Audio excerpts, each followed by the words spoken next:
स्वागत है आपका हमारे चैनल KTV स्टोरी में, जहां आपको सुनने मिलती है दिलचस्प तिलिस्मी जादुई कहानियां। अगर आप चैनल पर नए हैं तो चैनल को सब्सक्राइब करें। कहानी पसंद आए तो वीडियो को लाइक करें। दोस्तों, आपसे निवेदन है कि अगर आपके पास भी ऐसी ही दिलचस्प और मजेदार कहानियां हैं तो आप हमें ईमेल के जरिए भेज सकते हैं। ईमेल का लिंक डिस्क्रिप्शन बॉक्स में मिल जाएगा। आप सभी का बहुत बहुत धन्यवाद। तो चलिए शुरू करते हैं आज की कहानी।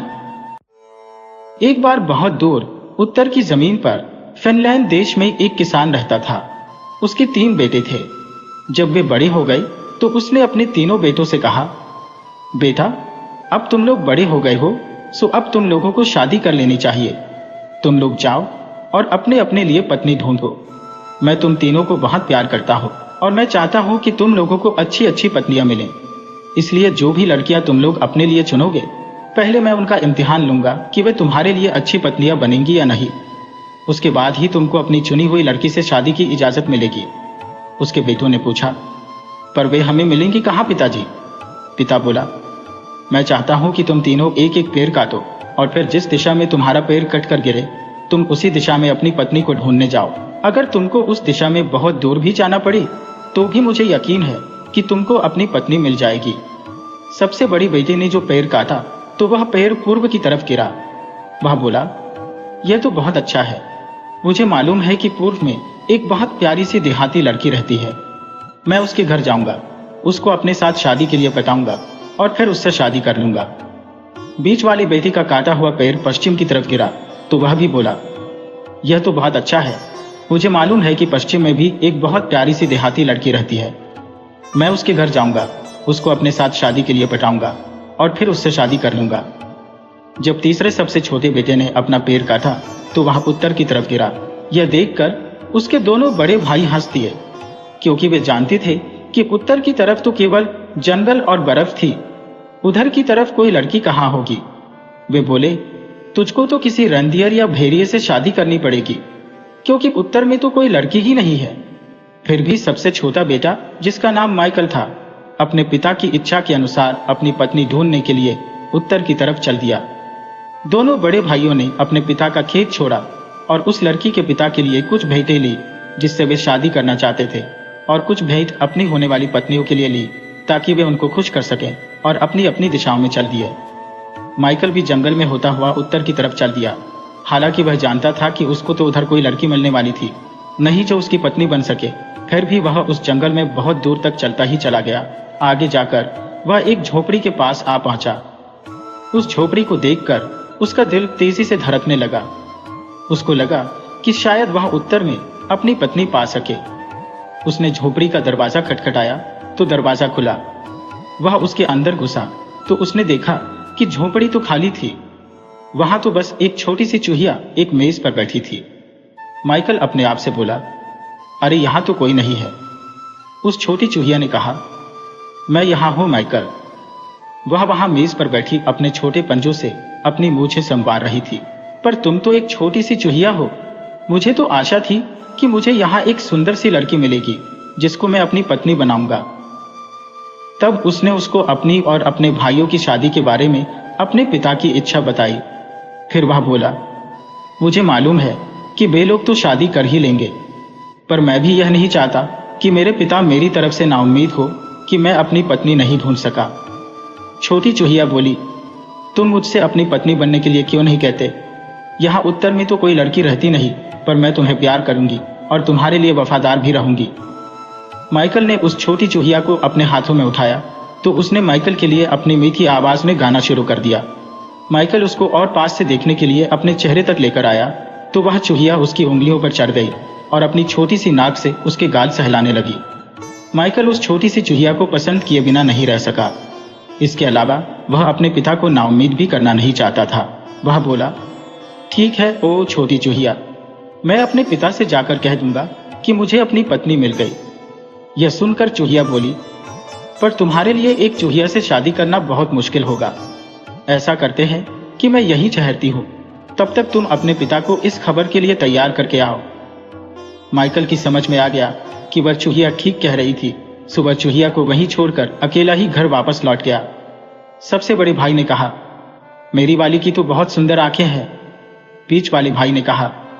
और मेरी वाली के तो बाल और मुस्कान दोनों ही बहुत सुंदर है।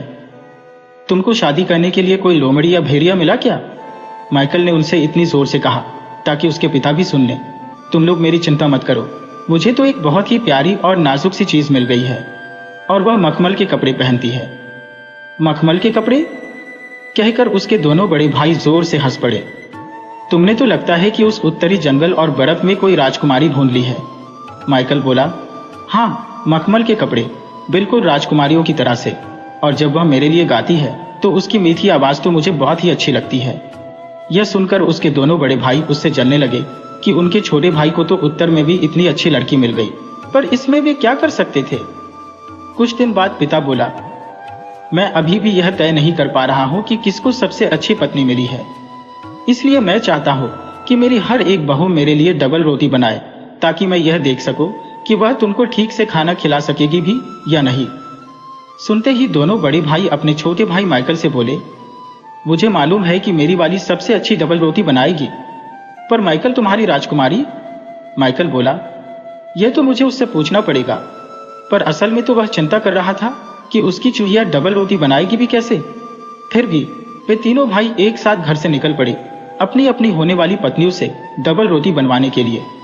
छोटी चूहिया ने जब माइकल को वापस आते देखा तो वह तो गाने नाचने लगी, और जब उसने आकर उसे यह बताया कि उसको डबल रोटी बनानी है तो वह हंस दी। माइकल बोला, मैं तो तुमसे यह कहते हुए डर रहा था कि तुम डबल रोटी बना दो। वह फिर हंसी और एक छोटी सी घंटी बजाकर बोली, तुमको तुम्हारी डबल रोटी जरूर मिलेगी माइकल, बस जरा सा इंतजार करो। माइकल ने देखा कि छोटी चूहिया की घंटी बजाते ही दरवाजे से सैकड़ों की तादाद में चूहे चले आ रहे हैं। छोटी चूहिया ने उनसे कहा, तुम सब जाओ और गेहूं के सबसे बढ़िया वाले दाने लेकर आओ। वे सब चूहे तुरंत ही वहां से भाग गए और कुछ ही देर में गेहूं के सबसे बढ़िया वाले दाने लेकर वहां आ गए। छोटी चूहिया ने उन गेहूं के दानों से एक डबल रोटी बनानी शुरू कर दी। माइकल बड़े आश्चर्य से उस छोटी चूहिया को उन गेहूं के दानों से डबल रोटी बनाते देखता रहा। अगले दिन तीनों भाई अपनी अपनी डबल रोटियां लेकर अपने पिता के पास पहुंचे। सबसे बड़ा भाई राई की बनी डबल रोटी लेकर आया था। बीच वाला भाई जौ की बनी डबल रोटी लेकर आया था। पिता ने उन दोनों की डबल रोटियां चखी और कहा कि उनकी होने वाली पत्नियों ने बहुत अच्छी डबल रोटियां बनाई है। देहाती लड़कियों को जैसी डबल रोटी बनानी चाहिए उन्होंने वैसे ही डबल रोटियां बनाई है। वह संतुष्ट था कि शादी के बाद उसकी दोनों बहुएं उसके बेटों को ठीक से खाना खिलाती रहेंगी। तब माइकल ने अपनी सफेद डबल रोटी अपने पिता को दी। पिता ने उसको भी देखा और चखा तो बोला, अरे यह तो बहुत सुंदर सफेद डबल रोटी है, जरूर किसी अच्छे और महंगे अनाज की होगी। लगता है कि तुम्हारी होने वाली पत्नी बहुत अमीर है। माइकल बोला, उसने तो बस घंटी बजाई और उसके नौकर उसके लिए डबल रोटी बनाने का आटा लेकर आ गए और उसने फिर डबल रोटी बना दी। दोनों बड़े भाई बहुत खुश हुए जब उनके पिता ने कहा, अब हम एक और इम्तिहान लेंगे। तुम सबकी होने वाली पत्नियों को एक काम और करना पड़ेगा। मैं देखना चाहता हूं कि वे सिलाई भी कर सकती हैं या नहीं। तुम लोग उनके हाथ के बुने हुए कपड़े का नमूना लेकर आओ। यह सुनकर दोनों बड़े भाई तो खुश थे, क्योंकि वे जानते थे कि उनकी होने वाली पत्नियां कपड़ा बुनना जानती थी, पर वे यह तो सोच भी नहीं सकते थे कि कोई राजकुमारी भी कपड़ा बुन सकती है, तो उनके छोटे भाई का क्या होगा। माइकल भी चिंतित था। वह भी यही सोचता था कि कोई चूहिया भी कपड़ा बुन सकती है क्या। फिर भी वह सोचकर मुस्कुराया कि अगर वह चूहिया कपड़ा न भी बुन सकेगी तो भी कम से कम वह उस बोलने वाली चूहिया से फिर से मिल तो सकेगा। जब माइकल चूहिया के पास पहुंचा तो चूहिया उसको देखकर फिर बहुत खुश हो गई। वह तुरंत ही माइकल के खुले हाथों पर चढ़ गई और वहां नाचने लगी। माइकल बोला, मैं तुमको देखकर बहुत खुश हूं चूहिया रानी, लेकिन क्या माइकल, क्या तुम्हारे पिता को कुछ और चाहिए? वह तुम्हारे हाथ के बुने हुए कपड़े का नमूना देखना चाहते हैं। क्या तुम कपड़ा बुन सकती हो? मैंने तो कभी सुना नहीं कि कोई चूहिया भी कपड़ा बुन सकती है। यह सुनकर चूहिया फिर हंसी और एक बार फिर उसने अपनी छोटी घंटी बजाई और एक बार फिर उसी दरवाजे से सैकड़ों की तादाद में चूहे वहां आ गए। वे अपनी राजकुमारी के हुक्म के लिए उसकी तरफ देखने लगे। चूहिया ने उनसे कहा, जाओ और सबसे बढ़िया अलसी की रुई लेकर आओ। माइकल बोला, मैं तो तुमसे यह कहते हुए डर रहा था कि तुम डबल रोटी बना दो। वह फिर हंसी और एक छोटी सी घंटी बजाकर बोली, तुमको तुम्हारी डबल रोटी जरूर मिलेगी माइकल, बस जरा सा इंतजार करो। माइकल ने देखा कि छोटी चूहिया की घंटी बजाते ही दरवाजे से सैकड़ों की तादाद में चूहे चले आ रहे हैं। छोटी चूहिया ने उनसे कहा, तुम सब जाओ और गेहूं के सबसे बढ़िया वाले दाने लेकर आओ। वे सब चूहे तुरंत ही वहां से भाग गए और कुछ ही देर में गेहूं के सबसे बढ़िया वाले दाने लेकर वहां आ गए। छोटी चूहिया ने उन गेहूं के दानों से डबल रोटी बनानी शुरू कर दी।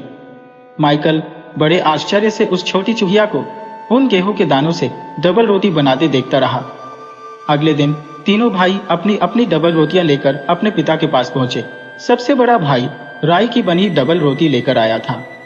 बीच वाला भाई जौ की बनी डबल रोटी लेकर आया था। पिता ने उन दोनों की डबल रोटियां चखी और कहा कि उनकी होने वाली पत्नियों ने बहुत अच्छी डबल रोटियां बनाई है। देहाती लड़कियों को जैसी डबल रोटी बनानी चाहिए उन्होंने वैसे ही डबल रोटियां बनाई है। वह संतुष्ट था कि शादी के बाद उसकी दोनों बहुएं उसके बेटों को ठीक से खाना खिलाती रहेंगी। तब माइकल ने अपनी सफेद डबल रोटी अपने पिता को दी। पिता ने उसको भी देखा और चखा तो बोला, अरे ये तो बहुत सुंदर सफेद डबल रोटी है, जरूर किसी अच्छे और महंगे अनाज की होगी। लगता है कि तुम्हारी होने वाली पत्नी बहुत अमीर है। माइकल बोला, उसने तो बस घंटी बजाई और उसके नौकर उसके लिए डबल रोटी बनाने का आटा लेकर आ गए और उसने फिर डबल रोटी बना दी। दोनों बड़े भाई बहुत खुश हुए जब उनके पिता ने कहा, अब हम एक और इम्तिहान लेंगे। तुम सबकी होने वाली पत्नियों को एक काम और करना पड़ेगा। मैं देखना चाहता हूं कि वे सिलाई भी कर सकती हैं या नहीं। तुम लोग उनके हाथ के बुने हुए कपड़े का नमूना लेकर आओ। यह सुनकर दोनों बड़े भाई तो खुश थे, क्योंकि वे जानते थे कि उनकी होने वाली पत्नियां कपड़ा बुनना जानती थी। पर वे यह तो सोच भी नहीं सकते थे कि कोई राजकुमारी भी कपड़ा बुन सकती है, तो उनके छोटे भाई का क्या होगा। माइकल भी चिंतित था। वह भी यही सोचता था कि कोई चूहिया भी कपड़ा बुन सकती है क्या। फिर भी वह सोचकर मुस्कुराया कि अगर वह चूहिया कपड़ा न भी बुन सकेगी तो भी कम से कम वह उस बोलने वाली चूहिया से फिर से मिल तो सकेगा। जब माइकल चूहिया के पास पहुंचा तो चूहिया उसको देखकर फिर बहुत खुश हो गई। वह तुरंत ही माइकल के खुले हाथों पर चढ़ गई और वहां नाचने लगी। माइकल बोला, मैं तुमको देखकर बहुत खुश हूं चूहिया रानी, लेकिन क्या माइकल, क्या तुम्हारे पिता को कुछ और चाहिए? वह तुम्हारे हाथ के बुने हुए कपड़े का नमूना देखना चाहते हैं। क्या तुम कपड़ा बुन सकती हो? मैंने तो कभी सुना नहीं कि कोई चूहिया भी कपड़ा बुन सकती है। यह सुनकर चूहिया फिर हंसी और एक बार फिर उसने अपनी छोटी घंटी बजाई और एक बार फिर उसी दरवाजे से सैकड़ों की तादाद में चूहे वहां आ गए। वे अपनी राजकुमारी के हुक्म के लिए उसकी तरफ देखने लगे। चूहिया ने उनसे कहा, जाओ और सबसे बढ़िया अलसी की रुई लेकर आओ। जब वे अलसी की रुई ले आए तो उस चूहिया ने उस रुई का बहुत ही बढ़िया धागा काटना शुरू किया। धागा काटने के बाद उसने उसका एक बहुत ही बढ़िया रुमाल बुना। वह इतना बढ़िया और बारीक बुना हुआ था कि उसने उसको बुनने के बाद गिरी के एक खोल में रख दिया। फिर वह माइकल से बोली, लो, इस गिरी के खोल को तुम अपने पिता के पास ले जाओ। इससे उनको पता चल जाएगा कि मैं कपड़ा भी बुन सकती हूँ या नहीं। जब तीनों भाई अपने पिता के पास पहुंचे तो दोनों बड़े भाई मुस्कुराए। उनको ऐसा लग रहा था कि जैसे उनके सबसे छोटे भाई के पास कोई बुना हुआ कपड़ा था ही नहीं। इसका मतलब यह था कि उसकी होने वाली पत्नी उनके पिता को खुश नहीं कर पाएगी।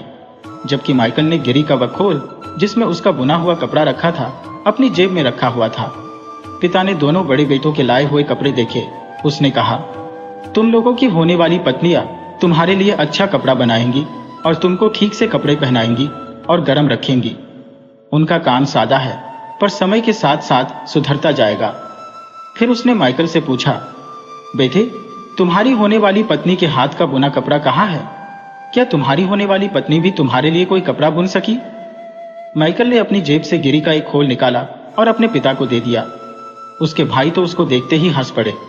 तो तुम्हारी राजकुमारी ने हमारे पिता को कपड़े की बजाय गिरी का एक खोल भेजा है। तब उनके पिता ने गिरी के उस खोल को खोला तो देखा कि उसके अंदर तो तह किया हुआ एक बहुत बढ़िया कपड़ा रखा था। उसने उसकी तह खोली तो देखा कि वह तो दुनिया का सबसे अच्छा कपड़ा था। उसने तो इतना अच्छा कपड़ा पहले कभी देखा ही नहीं था। उसको देखकर तो उसके बड़े भाइयों की हंसी रुक गई। पिता को भी उस कपड़े को देखकर बहुत आश्चर्य हुआ। वह भी बोला, यह तो बहुत सुंदर काम है। तुम्हारी होने वाली पत्नी इतना सुंदर और बढ़िया कपड़ा कैसे बुन पाई? माइकल बोला। उसने अपनी छोटी सी घंटी बजाई और उसके नौकर उसके लिए अलसी की रुई ले आए। तब उसने उसका धागा बनाया और फिर यह रुमाल बुन दिया। पिता बोला, यह सब तो बहुत अच्छा था। अब मैं तुम लोगों की होने वाली पत्नियों से मिलना चाहूंगा ताकि फिर तुम लोगों की शादी की जा सके, सो तुम उनको यहाँ लेकर आओ। यह सुनकर माइकल ने सोचा कि अगर मैं अपनी होने वाली पत्नी को यहाँ लेकर आऊंगा तो मेरे बड़े भाई जब यह देखेंगे कि इसकी होने वाली पत्नी तो एक चूहिया है, मुझ पर हंसेंगे और मेरे पिता भी मेरी उससे शादी करने पर राजी नहीं होंगे। पर मैं उस सब की चिंता नहीं करता। उसने मेरे लिए डबल रोटी बनाई, उसने मेरे लिए कपड़ा बुना। वह गाती है, वह नाचती है, वह बहुत दयालु भी है। मैं तो बस उसी की परवाह करता हूँ, चाहे वह एक चूहिया ही सही। यही सोचकर वह फिर से चूहिया के घर की तरफ चल दिया ताकि वह उसको साथ लेकर अपने पिता से मिलवाने के लिए उनके पास आ सके। वह फिर से उसी झोपड़ी में जा पहुंचा। उसको देखते ही चूहिया फिर से उसके हाथों में छड़ गई। माइकल ने उससे कहा कि उसके पिता उससे मिलना चाहते हैं। छोटी चूहिया तो यह सुनकर खुशी से पागल सी हो गई। उसने अपनी वह छोटी सी घंटी एक बार फिर बजाई तो पहले की तरह से फिर से वहां सैकड़ों चूहे दरवाजे से अंदर आ गए। उसने उनसे कहा कि वे उसकी गाड़ी तैयार करें। जल्दी ही गिरी का एक खोल वहां आ गया। उस गिरी के खोल को दो चूहे खींच रहे थे। एक चूहा उस गाड़ी के कोचवान की जगह बैठ गया। दूसरा चूहा एक नौकर की तरह उस गाड़ी के पीछे एक बक्से पर बैठ गया। उस नौकर चूहे ने छोटी चूहिया को गाड़ी में बिठाया और गाड़ी वहां से चल दी। माइकल भी मुस्कुराता हुआ अपनी होने वाली पत्नी की गाड़ी के साथ साथ अपने पिता के घर चल दिया। वह चूहिया से कहता जा रहा था, मेरे भाई मुझ पर हंस सकते हैं, यहां तक कि मेरे पिता भी शायद इस शादी से खुश नहीं होंगे, पर मैं इस बात की चिंता नहीं करता। मैं हमेशा तुम्हारी रक्षा करूंगा और तुम और मैं हमेशा खुश रहेंगे। मैं तुमको उसी तरह से रखूंगा जैसे कोई अपनी असली पत्नी को रखता है। जब वे जा रहे थे तो उनको एक पुल पार करना था। यह पुल जंगल पार करके एक नदी पर बना हुआ था। जब माइकल यह सब कह रहा था तभी वे उस पुल पर पहुंचे तो वहां हवा इतने जोर से चल रही थी कि गिरी के खोल की वह गाड़ी, उस गाड़ी का कोचवान, उसके दोनों काले चूहे जो उस चूहिया की गाड़ी खींच रहे थे, चूहिया राजकुमारी और उसके दोनों नौकर सब उस हवा में उड़ गए और नदी में डूब गए और माइकल उनको गिरने से रोक भी न सका। उसकी आंखों में आंसू आ गए। उसके मुंह से निकला, ओह छोटी चूहिया, मुझे तुम्हारी इस तरह पानी में गिरने का बहुत अफसोस है। तुम मेरे ऊपर कितनी मेहरबान थी। मुझे तुम्हारे साथ बात करना और तुम्हारा गाना बहुत याद आएगा। और अब जब तुम चली गई हो मुझे तब पता चल रहा है कि मैं तो तुमको अपनी असली पत्नी की तरह से ही चाहता था। जब वह ऐसा बोल रहा था तभी उसने देखा कि एक बहुत बड़ी सुनहरी गाड़ी जिसको दो बहुत सुंदर घोड़े खींच रहे थे नदी के किनारे किनारे आ रही थी। एक लंबा सा नौकर उस गाड़ी के पीछे खड़ा हुआ था। एक बहुत सुंदर लड़की उस गाड़ी में बैठी हुई थी। इतनी सुंदर लड़की तो माइकल ने पहले कभी देखी नहीं थी। वह खुद बर्फ जैसी सफेद थी। उसके होंठ बेरीज जैसे लाल थे। उसने सफेद मखमल के कपड़े पहने हुए थे और अपने सुनहरे बालों में बहुत सारे जवाहरात पहने हुए थे। उसने माइकल को पुकार कर कहा, क्या तुम मेरे साथ मेरी गाड़ी में बैठना पसंद नहीं करोगे माइकल? मैं अपने होने वाले पति के पिता से मिलने जा रही हूं। माइकल कुछ दुखी आवाज में बोला, नहीं, मैं नहीं बैठ सकता। मेरी अपनी होने वाली पत्नी तो यहां नदी में डूब गई है। उस सुंदर लड़की ने कहा, तुमने मुझे नहीं खोया है माइकल, मैं ही तुम्हारी वह छोटी चूहिया हूं। मैंने ही तुम्हारे पिता के लिए डबल रोटी बनाई थी। मैंने ही तुम्हारे पिता के लिए कपड़ा बुना था। मैं अब तक एक जादू के जोर में थी जिसने मुझे एक चूहिया बना दिया था। जब तुमने कहा कि तुम मुझे प्यार करते हो, बस तभी मेरा वह जादू टूट गया और मैं फिर से आदमी बन गई। चलो अब हम तुम्हारे पिता के पास चलते हैं ताकि वह हमारी शादी की इजाजत दे दें। फिर वे माइकल के पिता के घर पहुंचे। वहां जाकर वह उन लड़कियों से मिला जो उसके भाइयों से शादी करने वाली थी। पिता ने सबको अपना आशीर्वाद दिया और अपने सब बेटों की शादी उनकी लाई हुई लड़कियों से शादी कर दी। माइकल के दोनों बड़े भाई अपने पिता के खेत पर अपनी अपनी पत्नियों के साथ आराम से रहे। माइकल अपनी चूहिया के साथ उसके राज्य चला गया। वहां वे जब तक जिंदा रहे खुशी खुशी रहे।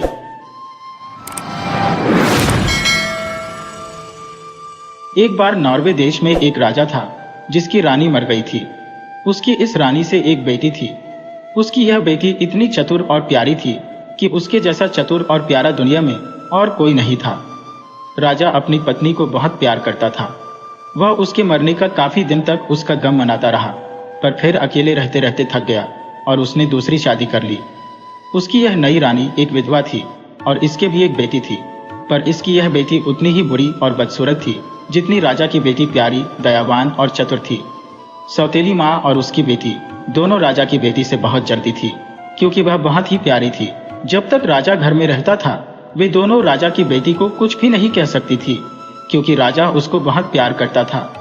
कुछ समय बाद उस राजा को किसी दूसरे राजा के साथ लड़ाई के लिए जाना पड़ा, तो राजकुमारी की सौतेली माँ ने सोचा कि यह मौका अच्छा है, अब वह उस लड़की के साथ जैसा चाहे वैसा बर्ताव कर सकती है। सो उन दोनों माँ बेटी ने उस लड़की को भूखा रखना और पीटना शुरू कर दिया। वे दोनों जहां भी वह जाती, सारे घर में उसके पीछे पड़ी रहती।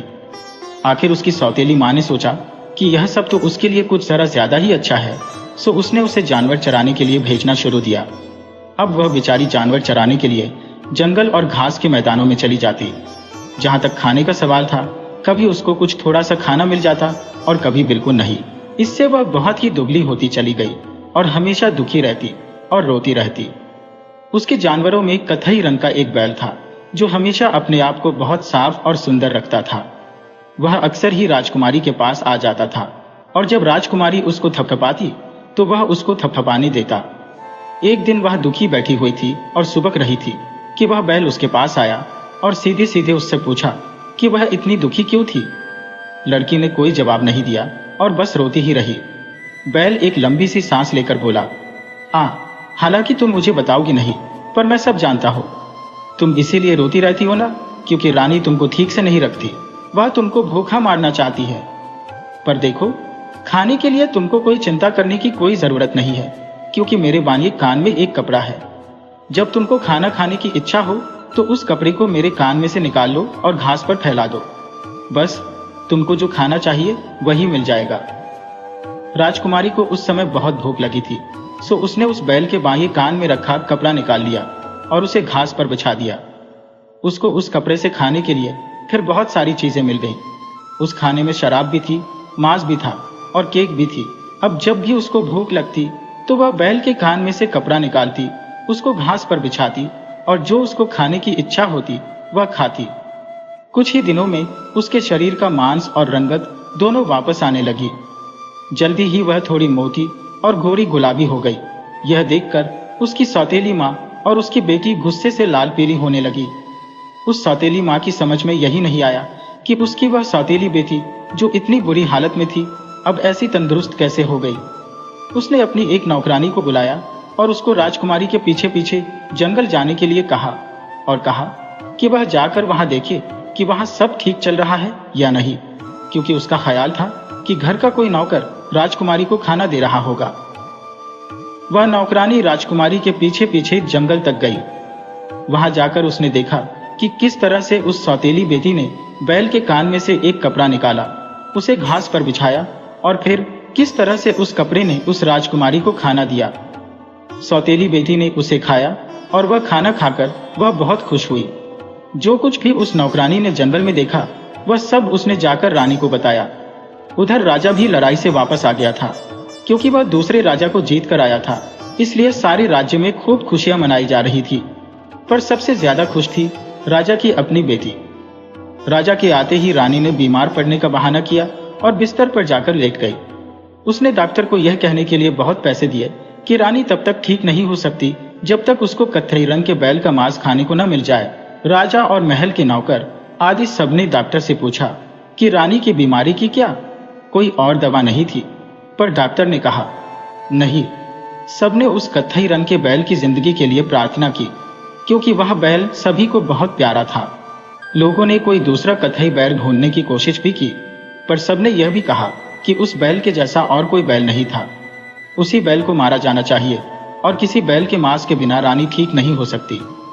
जब राजकुमारी ने यह सुना तो वह बहुत दुखी हुई और जानवरों के बाड़े में बैल के पास गई। वहां भी वह बैल अपना सिर लटकाए हुए नीचे नजर किए इस तरह दुखी खड़ा था कि राजकुमारी उसके ऊपर अपना सिर रखकर रोने लगी। बैल ने पूछा, तुम क्यों रो रही हो राजकुमारी? तब राजकुमारी ने उसे बताया कि राजा लड़ाई पर से वापस आ गया था और रानी बहाना बनाकर बीमार पड़ गई है। उसने डॉक्टर को यह कहने पर मजबूर कर दिया है कि रानी तब तक ठीक नहीं हो सकती जब तक उसको कत्थई रंग के बैल का मांस खाने को नहीं मिलता, और अब उसको मारा जाएगा। बैल बोला, अगर वे लोग पहले मुझे मारेंगे तो जल्दी ही वे तुमको भी मार देंगे। तो अगर तुम मेरी बात मानो तो हम दोनों यहाँ से आज रात को ही भाग चलते हैं। राजकुमारी को यह अच्छा नहीं लगा कि वह अपने पिता को यहाँ अकेली छोड़कर चली जाए, पर रानी के साथ उसी घर में रहना तो उससे भी ज्यादा खराब था। इसलिए उसने बैल से वायदा किया कि वह वहां से भाग जाने के लिए रात को उसके पास आएगी। रात को जब सब सोने चले गए तो राजकुमारी जानवरों के बाड़े में आई। बैल ने उसको अपनी पीठ पर बिठाया और वहां से उसको लेकर बहुत तेजी से भाग चला। अगले दिन सुबह सवेरे जब लोग उस बैल को मारने के लिए उठे तो उन्होंने देखा कि बैल तो जा चुका है। जब राजा उठा और उसने अपनी बेटी को बुलाया तो वह भी उसको कहीं नहीं मिली, वह भी जा चुकी थी। राजा ने चारों तरफ अपने आदमी उन दोनों को ढूंढने के लिए भेजे। उनको उसने चर्च में भी भेजा, पर दोनों का कहीं पता नहीं था। किसी ने भी उनको कहीं भी नहीं देखा था। इस बीच वह बैल राजकुमारी को अपनी पीठ पर बिठाए बहुत सी जगह पार कर एक ऐसे जंगल में आ पहुंचा था जहां हर चीज ताबे की थी, पेड़, शाखाएं, पत्ते, फूल, हर चीज। पर इससे पहले कि वे इस जंगल में घुसते, बैल ने राजकुमारी से कहा, जब हम इस जंगल में घुस जाएंगे तो ध्यान रखना कि तुम इस जंगल की एक पत्ती भी नहीं तोड़ना, नहीं तो यह सब मेरे और तुम्हारे ऊपर भी आ जाएगा। क्योंकि यहाँ एक ट्रॉल रहता है जिसके 3 सिर हैं और वही इस जंगल का मालिक भी है। नहीं नहीं, भगवान मेरी रक्षा करे। उसने कहा कि वह वहां से कुछ भी नहीं तोड़ेगी। वे दोनों उस जंगल में घुसे। राजकुमारी किसी भी चीज को छूने तक के लिए बहुत सावधान थी। वह जान गई थी कि किसी भी शाख को छूने से कैसे बचना था, पर वह बहुत घना जंगल था और उसमें से होकर जाना बहुत मुश्किल था। बचते बचते भी उससे उस जंगल के एक पेड़ की एक पत्ती टूट ही गई और वह उसने अपने हाथ में पकड़ ली। बैल बोला, अरे ये तुमने क्या किया? अब तो जिंदगी और मौत के लिए लड़ने के अलावा और कोई चारा नहीं है। पर ध्यान रखना, वह पत्ती तुम्हारे हाथ में सुरक्षित रहे, उसे फेंकना नहीं। जल्दी ही वे जंगल के आखिर तक पहुंच गए और जैसे ही वे वहां पहुंचे कि एक 3 सिर वाला ट्रॉल वहां आ गया। उसने पूछा, किसने मेरा जंगल छुआ? बैल बोला, यह जंगल तो जितना तुम्हारा है उतना ही मेरा भी है। ट्रॉल चीखा, वह तो हम लड़ाई से तय करेंगे। बैल बोला, जैसा तुम चाहो। सो दोनों एक दूसरे की तरफ दौड़ पड़े और एक दूसरे से घूट गए। ट्रॉल बैल को खूब मार रहा था, पर बैल भी अपनी पूरी ताकत से ट्रॉल को मार रहा था। यह लड़ाई सारा दिन चली। आखिर में बैल जीत गया, पर उसके शरीर पर बहुत सारे घाव थे और वह इतना थक गया था कि उससे तो उसकी एक टांग भी नहीं उठ पा रही थी। सो उन दोनों को वहां एक दिन के लिए आराम करने के लिए रुकना पड़ा। बैल ने राजकुमारी से कहा कि वह ट्रॉल की कमर की पीठी से लटका हुआ मरहम का एक सीन ले ले और वह मरहम उसके शरीर पर मल दे। राजकुमारी ने ऐसा ही किया। तब कहीं जाकर बैल कुछ ठीक हुआ। तीसरे दिन वे फिर अपनी यात्रा पर चल दिए।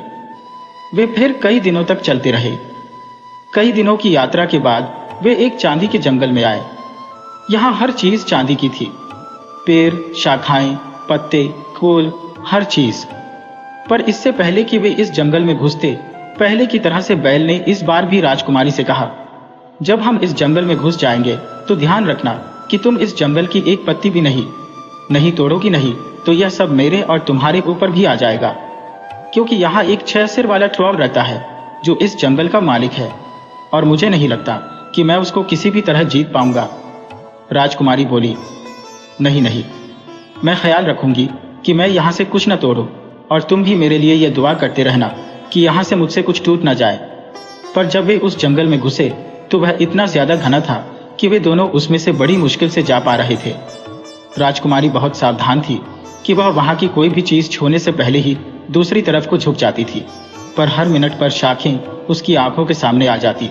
बचते बचते भी ऐसा हुआ कि उससे एक पेड़ की एक पत्ती टूट ही गई। बैल फिर चिल्लाया, उफ, यह तुमने क्या किया राजकुमारी? अब हम अपनी जिंदगी और मौत के लिए लड़ने के सिवा और कुछ नहीं कर सकते। पर ध्यान रहे, इस पत्ती को भी खोना नहीं, संभाल कर रखना। जैसे ही वह यह कहकर चुका कि वह 6 सिर वाला ट्रॉल वहां आ गया और उसने पूछा, वह कौन है जिसने मेरा यह जंगल छुआ? बैल ने फिर वही जवाब दिया, यह जंगल जितना तुम्हारा है उतना ही मेरा भी है। ट्रॉल बोला, ये तो हम लड़कर देखेंगे। बैल ने फिर वही जवाब दिया, जैसे तुम्हारी मर्जी। कहकर वे दोनों एक दूसरे की तरफ दौड़ पड़े। बैल ने ट्रॉल की आंखें निकाल ली और उसके सींग उसके शरीर में घुसा दिए। इससे उसके शरीर में से उसकी आंतें निकलकर बाहर आ गईं। पर वह ट्रॉल क्योंकि उस बैल के मुकाबले का था, सो बैल को उस ट्रॉल को मारने में 3 दिन लग गए। सो वे 3 दिन तक लड़ते ही रहे। पर इस ट्रॉल को मारने के बाद बैल भी इतना कमजोर हो गया और थक गया कि वह हिल भी नहीं सका। उसके घाव भी ऐसे थे कि उनसे खून की धार बह रही थी। इस ट्रॉल की कमर की पेटी से भी एक मरहम वाला सीन लटक रहा था। सो बैल ने राजकुमारी से कहा कि वह उस ट्रॉल की कमर से वह सीन निकाल ले और उसका मरहम उसके घावों पर लगा दे। राजकुमारी ने वैसा ही किया, तब जाकर वह कुछ ठीक हुआ। इस बार बैल को ठीक होने में 1 हफ्ता लग गया, तभी वे आगे बढ़ सके। आखिर वे आगे चले, पर बैल अभी भी बिल्कुल ठीक नहीं था। सो वह बहुत धीरे चल रहा था। राजकुमारी को लगा कि बैल को चलने में समय ज्यादा लग रहा था। सो समय बचाने के लिए उसने बैल से कहा कि क्योंकि वह छोटी थी और उसके अंदर ज्यादा ताकत थी, वह जल्दी चल सकती थी, वह उसको पैदल चलने की इजाजत दे दे। पर बैल ने उसको इस बात की इजाजत नहीं दी। उसने कहा कि उसको अभी उसकी पीठ पर बैठकर ही चलना चाहिए। इस तरह से वे काफी दिनों तक चलते हुए बहुत जगह होते हुए फिर एक जंगल में आ पहुंचे। यह जंगल सारा सोने का था। उस जंगल के हर पेड़, शाख, डंडी, फूल, पत्ते सभी कुछ सोने के थे। इस जंगल में भी वही हुआ जो तांबे और चांदी के जंगलों में हुआ था। बैल ने राजकुमारी से कहा कि वह उस जंगल में से भी कुछ न तोड़े, क्योंकि इस जंगल का राजा एक 9 सिर वाला ट्रॉल था और यह ट्रॉल पिछले दोनों ट्रॉल को मिलाकर उनसे भी ज्यादा बड़ा और ताकतवर था। बैल तो इसको जीत ही नहीं सकता था। बैल जानता था कि राजकुमारी इस बात का पूरा ध्यान रखेगी कि वह उस जंगल की कोई चीज न तोड़े। पर फिर भी वही हुआ। जब वे जंगल में घुसे तो यह जंगल तांबे और चांदी के जंगलों से भी कहीं ज्यादा घना था। इसके अलावा वे लोग जितना उस जंगल के अंदर चलते जाते थे, वह जंगल और ज्यादा घना होता जाता था। आखिर वह इतना ज्यादा घना हो गया कि राजकुमारी को लगा कि अब वह उस जंगल में से बिना किसी चीज को छुए निकल ही नहीं सकती। उसको पल पल पर यही लग रहा था कि किसी भी समय पर उससे वहां कोई भी चीज टूट जाएगी। इस डर से वह कभी बैठ जाती, कभी अपने आप को किसी तरफ झुका लेती, कभी मुड़ जाती। पर फिर भी उन पैरों की शाखाएं हर पल उसकी आंखों के सामने आ रही थी। इसका नतीजा यह हुआ कि उसको पता ही नहीं चला कि वह उन सोने की शाखाओं, फूलों, पत्तों से बचने के लिए कर क्या रही है। और इससे पहले कि उसको यह पता चलता कि क्या हुआ, उसके हाथ में एक सोने का सेब आ गया।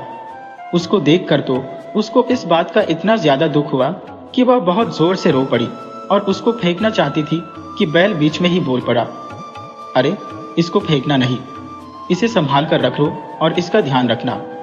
पर राजकुमारी का तो रोना ही नहीं रुक रहा था। बैल ने उसको जितनी भी तसल्ली वह दे सकता था दी, पर उसको लग रहा था कि अब की बार उस बैल को केवल उसकी वजह से बहुत भारी मुश्किल का सामना करना पड़ेगा। और उसको यह भी शक था कि यह सब कैसे होगा, क्योंकि इस जंगल का मालिक ट्रॉल बहुत बड़ा और ताकतवर था। तभी उस जंगल का मालिक, वह 9 सिर वाला ट्रॉल वहां आ गया। वह इतना बदसूरत था कि राजकुमारी तो उसकी तरफ देखने की भी हिम्मत नहीं कर सकी।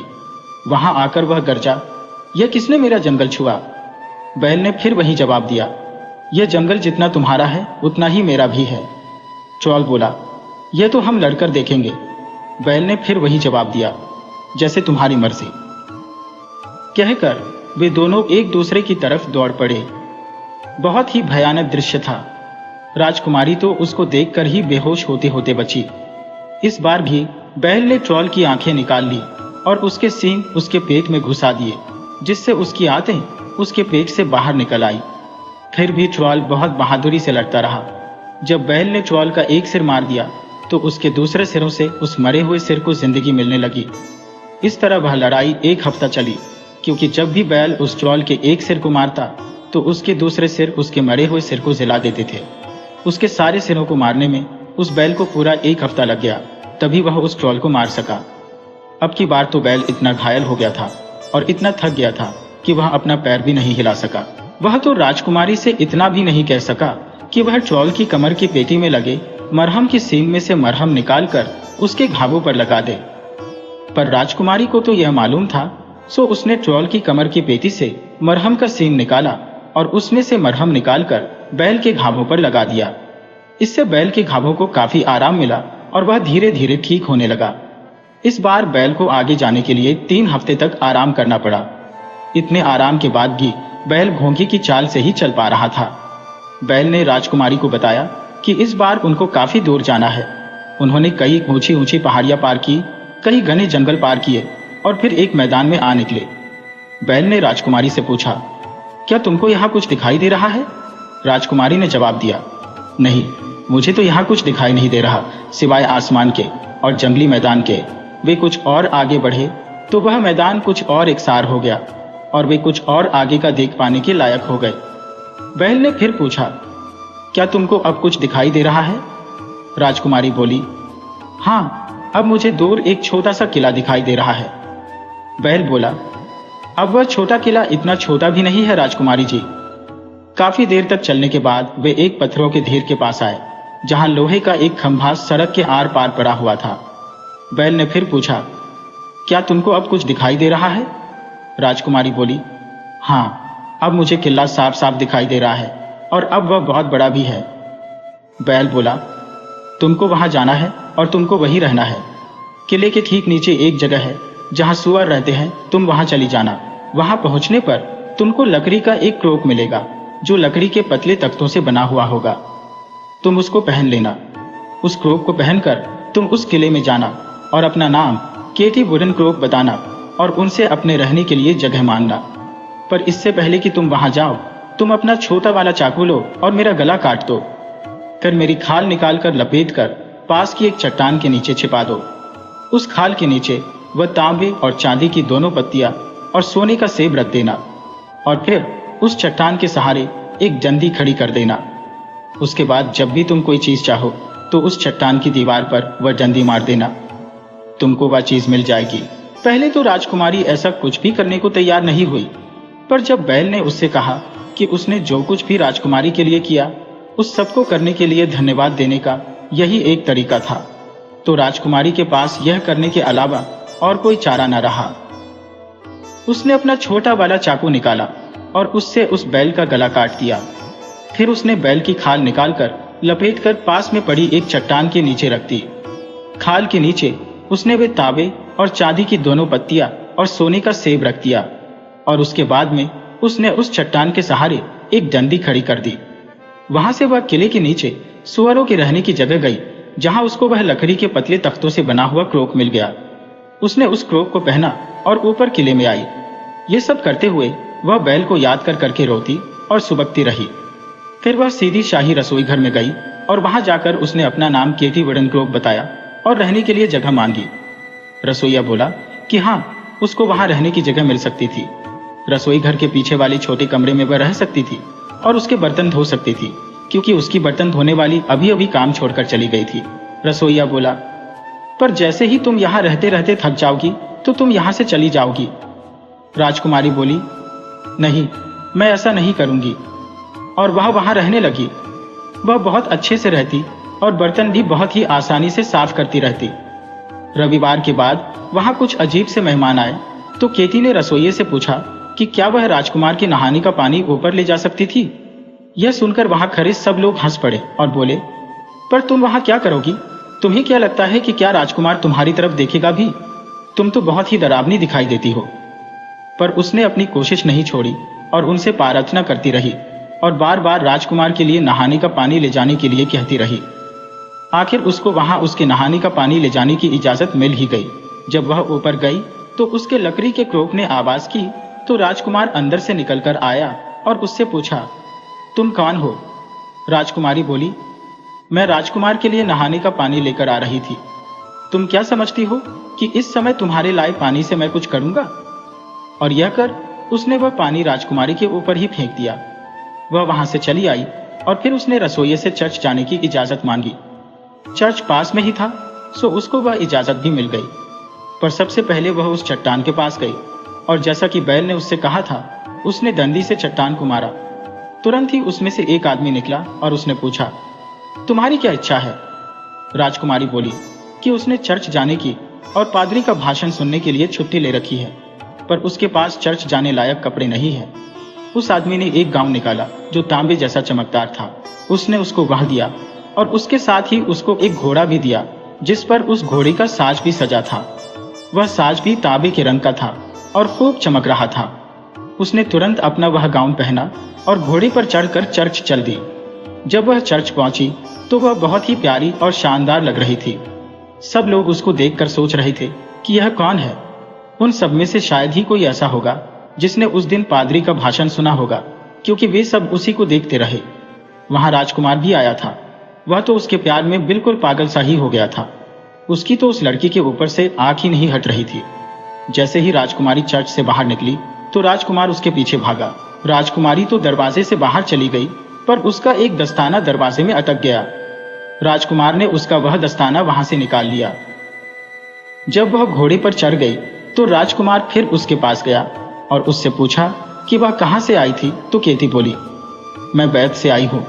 और जब राजकुमार ने उसको देने के लिए उसका दस्ताना निकाला तो वह बोली, रोशनी आगे और अंधेरा पीछे, बादल आओ हवा पर, ताकि यह राजकुमार कभी न देख सके जहां मेरा यह अच्छा घोड़ा मेरे साथ जाए। राजकुमार ने वैसा दस्ताना पहले कभी नहीं देखा था। वह उस शानदार लड़की को ढूंढने के लिए चारों तरफ घूमा जो बिना दस्ताने पहने ही वहां से घोड़े पर चढ़कर चली गई थी। उसने उसे बताया भी था कि वह बैत से आई थी, पर वहां यह कोई नहीं बता सका कि बैत कहाँ है। अगले रविवार को किसी को राजकुमार के लिए उसका तौलिया लेकर जाना था। तो केती ने फिर कहा, क्या मैं राजकुमार का तौलिया लेकर जा सकती हूँ? दूसरे लोग बोले, तुम्हारे जाने से क्या होगा, तुमको तो पता ही है कि पिछली बार तुम्हारे साथ क्या हुआ था। फिर भी केती ने अपनी कोशिश नहीं छोड़ी और उसको राजकुमार का तौलिया ले जाने की इजाजत मिल गई। बस वह तौलिया लेकर सीढ़ियों से ऊपर भाग गई। इस भागने से उसके लकड़ी के पतले तख्ते का बने क्लोक ने फिर से आवाज की तो राजकुमार फिर से अंदर से निकलकर आया। और जब उसने देखा कि वह तो केती थी तो उसने उसके हाथ से उस तौलिए को लेकर फाड़ दिया और उसके मुंह पर फेंक दिया। वह बोला, तुम यहां से चली जाओ, ओ बदसूरत ट्रोआर। तुम क्या सोचती हो कि मैं वह तौलिया इस्तेमाल करूंगा जिसको तुम्हारी गंदी उंगलियों ने छू लिया हो? और उसके बाद वह चर्च चला गया। जब राजकुमार चर्च चला गया तो केती ने भी चर्च जाने की छुट्टी मांगी, पर सबने उससे पूछा कि वह चर्च में क्या करने जाना चाहती थी। उसके पास तो चर्च में पहनने के लिए उस लकड़ी के क्लोक के अलावा और कुछ था ही नहीं, और वह क्लोक भी बहुत ही भद्दा और काला था। पर केती बोली कि चर्च का पादरी बहुत ही अच्छा भाषण देता है, और जो कुछ भी उसने पिछले हफ्ते कहा था उसने केती का काफी भला किया था। इस बात पर उसको चर्च जाने की छुट्टी मिल गई। वह फिर से दौड़ी हुई उसी चट्टान के पास गई और जाकर उसके पास रखी डंडी से उसे मारा। उस चट्टान में से फिर वही आदमी निकला और अब की बार उसने उसको पिछले गाउन से भी कहीं ज्यादा अच्छा गाउन दिया। वह सारा गाउन चांदी के काम से रखा हुआ था और चांदी की तरह से ही चमक रहा था। साथ में एक बहुत बढ़िया घोड़ा भी दिया जिसके साज पर चांदी का काम था, और उसको चांदी का एक टुकड़ा भी दिया। उस सब को पहनकर जब वह राजकुमारी चर्च पहुंची तो बहुत सारे लोग चर्च के आंगन में ही खड़े हुए थे। उसको आते देखकर सब फिर सोचने लगे कि यह लड़की कौन हो सकती है। राजकुमार तो तुरंत ही वहां आ गया कि जब वह उस घोड़े पर से उतरेगी तो वह उसका घोड़ा पकड़ेगा, पर वह तो उस पर से कूद गई और बोली कि उसका घोड़ा पकड़ने की उसको कोई जरूरत नहीं है, क्योंकि उसका घोड़ा बहुत सधा हुआ था। वह घोड़ा वहीं खड़ा रहा जहां वह उसको छोड़कर गई थी। जब वह वहां वापस आई और जब उसने उसे बुलाया तो वह उसके पास आ गया। सब लोग चर्च के अंदर चले गए, पर पिछली बार की तरह से शायद ही कोई आदमी होगा जिसने उस दिन भी उस पादरी का भाषण सुना होगा, क्योंकि उस दिन भी वे सब उसी की तरफ देखते रहे और राजकुमार तो उससे पहले से भी ज्यादा प्यार करने लगा था। जब पादरी का भाषण खत्म हो गया तो वह चर्च से बाहर चली गई। वह अपने घोड़े पर बैठने ही वाली थी कि राजकुमार फिर वहां आया और उससे पूछा कि वह कहां से आई है। इस बार उसने जवाब दिया, मैं टॉबिलैंड से आई हूं। यह कहकर उसने अपना कोड़ा गिरा दिया। यह देखकर राजकुमार उसको उठाने के लिए झुका तो इस बीच राजकुमारी ने कहा, रोशनी आगे और अंधेरा पीछे, बादल आओ हवा पर, ताकि यह राजकुमार कभी न देख सके जहां मेरा यह अच्छा घोड़ा मेरे साथ जाए। और वह वहां से भाग गई। राजकुमार यह भी न बता सका कि उसका हुआ क्या। वह फिर से यह जानने के लिए चारों तरफ घूमा फिरा कि टॉबिलैंड कहाँ है, पर कोई उसको यह नहीं बता सका कि वह जगह कहाँ है। इसलिए अब राजकुमार को केवल उसी से काम चलाना था जो उसके पास था। अगले रविवार को किसी को राजकुमार को कंघा देने के लिए जाना था। केटी ने फिर कहा कि क्या वह राजकुमार को कंघा देने जा सकती है, पर दूसरे लोगों ने फिर से उसका मजाक बनाया और कहा कि उसको पिछले 2 रविवारों की घटनाएं तो याद होंगी ही, और साथ में उसको डांटा कि वह किस तरह अपने उस भद्दे काले लकड़ी के क्लोक में राजकुमार के सामने जाने की हिम्मत करती है। पर वह फिर उन लोगों के पीछे पड़ी रही जब तक कि उन लोगों ने उसको हाँ नहीं कर दी। वह फिर से कंघा लेकर ऊपर दौड़ी गई। उसके लकड़ी के क्लोक की आवाज सुनकर राजकुमार फिर बाहर निकलकर आया और केटी को फिर से वहां देखकर उसने उससे कंघा छीनकर उसके मुंह पर मारा और बिना कुछ कहे सुने वहां से चर्च चला गया। जब राजकुमार चर्च चला गया तो केटी ने भी चर्च जाने की इजाजत मांगी। उन लोगों ने उससे फिर पूछा कि वहां उसका काम ही क्या था। उसमें से बदबू आती थी, वह काली थी, उसके पास वहां पहनने के लिए ठीक से कपड़े भी नहीं थे। हो सकता है कि राजकुमार या कोई और उसको वहां देख ले तो उसकी वहां बदनामी होगी। पर केटी बोली कि लोगों के पास उसकी तरफ देखने की फुर्सत ही कहाँ थी, उनके पास तो और बहुत सारे काम थे, और वह उनसे चर्च जाने की इजाजत मांगती ही रही। आखिर उन्होंने उसको वहां जाने की इजाजत फिर से दे दी। इस बार भी वही हुआ जो 2 बार पहले हो चुका था। वह फिर से दौड़ी हुई उसी चट्टान के पास गई और जाकर उसके पास रखी डंडी से उसे मारा। उस चट्टान में से फिर वही आदमी निकला और अब की बार उसने उसको पिछले दोनों गांव से भी ज्यादा अच्छा गांव दिया। इस बार वह सारा गांव सुनहरी था और उसमें हीरे जड़े हुए थे। साथ में एक बहुत बढ़िया घोड़ा भी दिया जिसके साज पर सोने का काम था। उसने उसको एक सोने का टुकड़ा भी दिया। जब राजकुमारी चर्च पहुंची तो वहां के आंगन में पादरी और चर्च में आए सारे लोग उसके इंतजार में खड़े थे। राजकुमार वहां भागता हुआ आया और उसने उसका घोड़ा पकड़ना चाहा, पर राजकुमारी पहले की तरह ही उस पर से कूदकर उतर गई और बोली, मेरे घोड़े को पकड़ने की जरूरत नहीं है, वह बहुत सधा हुआ है। जहां मैं इसको खड़े होने को कहती हूँ यह वही खड़ा रहता है। फिर सब चर्च के अंदर चले गए। पादरी भी अपनी जगह चला गया। उस दिन भी किसी ने उसके भाषण का एक शब्द भी नहीं सुना, क्योंकि पहले की तरह से सभी लोग केवल उसी लड़की को देखते रहे और सोचते रहे कि वह कहां से आती है और कहां चली जाती है। और राजकुमार तो उसको पहले से भी ज्यादा प्यार करने लगा। उसकी तो कोई इंद्रिय काम ही नहीं कर रही थी, वह तो बस उसको घोड़े ही जा रहा था। जब पादरी का भाषण खत्म हुआ तो राजकुमारी चर्च से बाहर निकली। अब की बार राजकुमार ने चर्च के बाहर कुछ चिपकने वाली चीज डाल दी ताकि वह उसको वहां से जाने से रोक सके। पर राजकुमारी ने उसकी कोई चिंता नहीं की और उसने अपना पैर उस चिपकने वाली चीज के ठीक बीच में रख दिया और उसके उस पार कूद गई। पर इस कूदने में उसका एक सुनहरी जूता उस जगह पर चिपक गया। जैसे ही वह अपने घोड़े पर चढ़ी, राजकुमार चर्च में से बाहर आकर उसके पास आया और उससे पूछा कि वह कहां से आई है। इस बार वह बोली, मैं कॉम्बलैंड से आई हूं। इस पर राजकुमार उसको उसका सुनहरा जूता देना चाहता था कि राजकुमारी बोली, रोशनी आगे और अंधेरा पीछे, बादल आओ हवा पर, ताकि यह राजकुमार कभी न देख सके जहां मेरा यह अच्छा घोड़ा मेरे साथ जाए। और वह तो राजकुमार की आंखों के सामने सामने गायब हो गई और राजकुमार उसे ढूंढता रहा, पर कोई यह न बता सका कि कॉम्बलैंड कहाँ है। फिर उसने दूसरी तरकीब इस्तेमाल की। उसके पास उसका एक सुनहरी जूता रह गया था, सो उसने सब जगह यह घोषणा करवा दी कि वह उसी लड़की से शादी करेगा जिसके पैर में यह सुनहरी जूता आ जाएगा। बहुत सारी लड़कियां बहुत सारी जगहों से उस जूते को पहनने के लिए वहां आई, पर किसी का पैर इतना छोटा नहीं था जिसके पैर में वह जूता आ जाता। काफी दिनों बाद सोचो जरा कौन आया? केटी की सौतेली बहन और सौतेली माँ।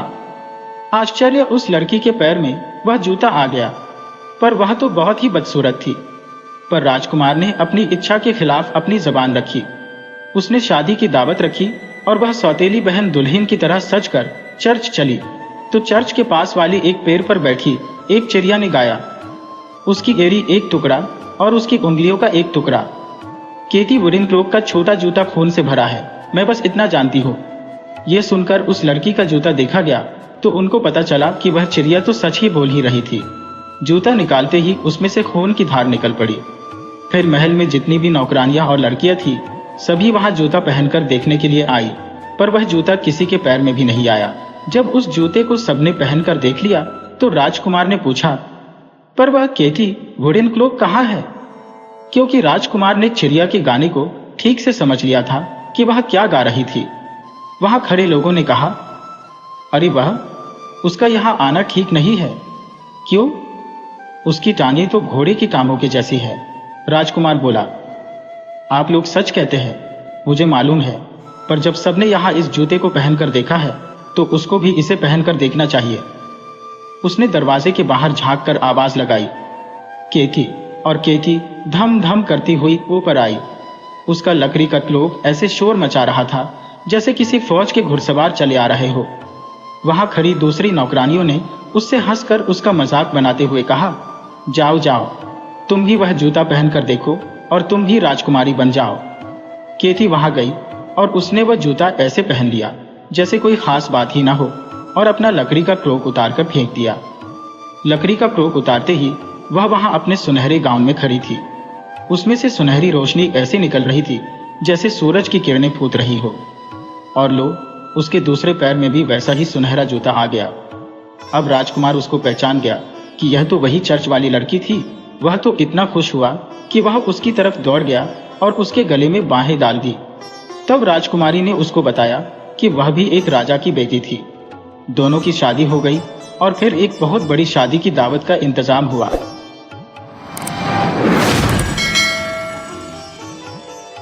क्या तुम जानते हो कि भालू करीब करीब हर जानवर पर जो भी उसको जंगल में मिलता है क्यों गुर्राता है? वह ऐसा हमेशा से नहीं था। पहले जब भी कोई उसके पास आता था तो उसको देखकर वह बड़े दोस्ताना अंदाज में अपनी लंबी पूंछ हिलाता था, जैसे कि कुत्ते हिलाते हैं, और बहुत प्यार से बात करता था। पर आजकल ऐसा नहीं है। तो फिर वह ऐसा कैसे हुआ? तो हुआ यूं कि एक बार जाड़े के एक दिन में एक मछियारे ने बहुत सारी मछलियां पकड़ी और उन सबको एक रस्सी में बांधकर पानी में वहीं छोड़ दिया ताकि वे ताजा रहे।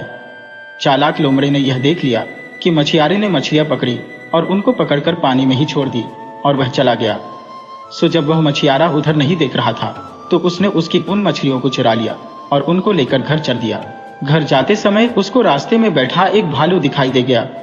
भालू ने लोमड़े को बहुत सारी मछलियां ले जाते देखा तो उसको देखकर उसने अपने दोस्ताना अंदाज में उसकी तरफ अपनी पूंछ हिलाई। उसको भी मछलियां देखने और खुशबू में बहुत ही अच्छी लग रही थी। सो भालू ने लोमड़े से पूछा, लोमड़े भाई, ये मछलियां तुमको कहां से मिली? लोमड़े ने झूठ बोला, मिलेंगी कहां से, मैंने इनको पकड़ा है। असल में लोमड़े को बहुत शर्म आ रही थी क्योंकि उसको लगा कि भालू ने उसको भी मछलियां चुराते हुए देख लिया था। पर ऐसा कुछ नहीं था। भालू को तो यह पता ही नहीं था कि लोमड़े ने यह मछलियां चुराई थी। भालू ने फिर पूछा, लेकिन तुमने इनको पकड़ा कैसे लोमड़े भाई? जेल तो सारी जमी पड़ी है। लोमड़े ने फिर झूठ बोला, मेरे पास इनको पकड़ने का एक खास तरीका है। भालू बोला, ये मछलियां तो दिखाई भी बहुत अच्छी दे रही है लोमड़े भाई, और खुशबूदार भी बहुत लग रही है। क्या तुम इनमें से थोड़ी सी मुझे भी दोगे? लोमड़ा बोला, नहीं भाई, तुम अपनी मछलियां अपने आप पकड़ो। भालू बड़ी नम्रता से बोला, मैं भी ऐसी मछली पकड़ना चाहता हूं। क्या तुम मुझको मछली पकड़ने का अपना वह खास तरीका बताओगे जिससे मैं भी इस जमे हुए बर्फ में से ऐसे ही मछलियां पकड़ सकूं? और ऐसा कहकर उसने अपनी पूंछ फिर से हिलाई। लोमड़ा भालू के साथ उस झील पर फिर से जाना नहीं चाहता था क्योंकि उसको डर था कि वह मछियारा कहीं उसको पकड़ न ले जिसकी मछलियां उसने चुराई थी। पर उसको भालू का उसकी तरफ देखकर बार बार पूंछ हिलाना भी अच्छा नहीं लग रहा था। सो उसने भालू से एक और झूठ बोलने का निश्चय किया। लोमड़े ने भालू से कहा, मछलियां पकड़ना बहुत आसान है भालू भाई, मैं तुम्हें बताता हूं। पहले तुम बर्फ में एक छेद करो, फिर तुम उस छेद पर ऐसे बैठ जाओ जिससे तुम्हारी पूंछ उस छेद में नीचे गिर जाए। पर तुमको अपनी पूंछ पानी में काफी देर तक लटकानी पड़ेगी। सो अगर तुम्हारी पूंछ को थोड़ी तकलीफ भी हो तो चिंता मत करना, क्योंकि उस तकलीफ का मतलब होगा कि मछलियां तुम्हारी पूंछ को काट रही है। जितनी ज्यादा देर तक तुम अपनी पूंछ पानी में रखोगे उतनी ही ज्यादा मछलियां तुम पकड़ पाओगे। जब तुम देखो कि अब तुम अपनी पूंछ हिला भी नहीं पा रहे हो तो समझना कि अब तुम अपनी पूंछ बाहर निकालने के लिए तैयार हो। बस फिर तुम एकदम से उठकर खड़े हो जाना और जितनी जल्दी से अपनी पूंछ बाहर निकाल सको निकाल लेना। उफ, यह चालाक लोमड़ा भालू से कितना झूठ बोला। भालू ने उसको बड़ी नरमी से धन्यवाद दिया और एक बार फिर से अपनी लंबी पूंछ हिलाता हुआ उस जमी हुई झील की तरफ चल दिया। रास्ते में भालू ने एक मछियारे से बर्फ खोदने वाला औजार और एक आरी उधार मांगी और उनसे उसने जमी हुई झील की बर्फ में एक छेद किया। जैसे लोमड़ी ने उस मछियारे की बिना इजाजत के उसकी मछलियां चुरा ली थी, भालू ने ऐसा नहीं किया। जब भालू का छेद तैयार हो गया तो उसने उस मछियारे के औजार वापस किए और उससे इजाजत लेकर वह उस छेद पर आकर बैठ गया। उसने अपनी लंबी पूंछ उस छेद में अंदर डाल दी। उतनी कड़ी सर्दी में उस ठंडे पानी में अपनी पूंछ डालकर बैठना उसको बिल्कुल अच्छा नहीं लग रहा था, पर वैसे ही सुंदर, ताजा और खुशबूदार मछलियां पकड़ने के लिए वह यह भी करने को तैयार था। वह बेचारा वहां तब तक बैठा रहा जब तक पानी ने उसकी पूंछ के चारों तरफ जमना नहीं शुरू किया। पानी जमने की वजह से अब उसकी पूंछ में दर्द होना शुरू हो गया था, तो उसको लोमड़ी की बात याद आई कि अगर तुम्हारी पूंछ में थोड़ा बहुत दर्द भी हो तो चिंता मत करना, यह समझना कि मछलियां तुम्हारी पूंछ को काट रही है।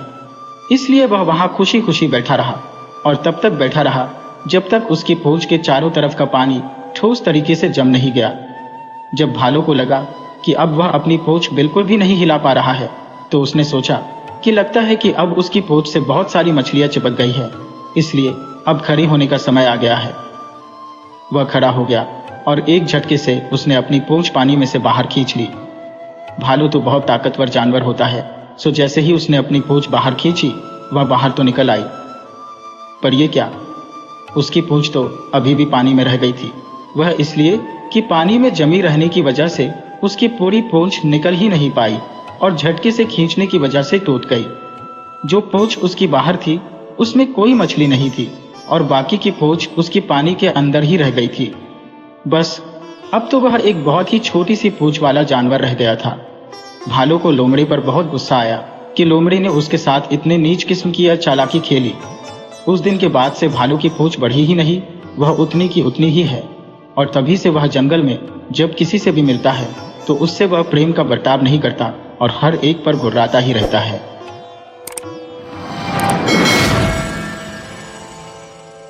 एक बार की बात है कि नॉर्वे देश में एक गरीब विधवा अपने बेटे के साथ रहती थी।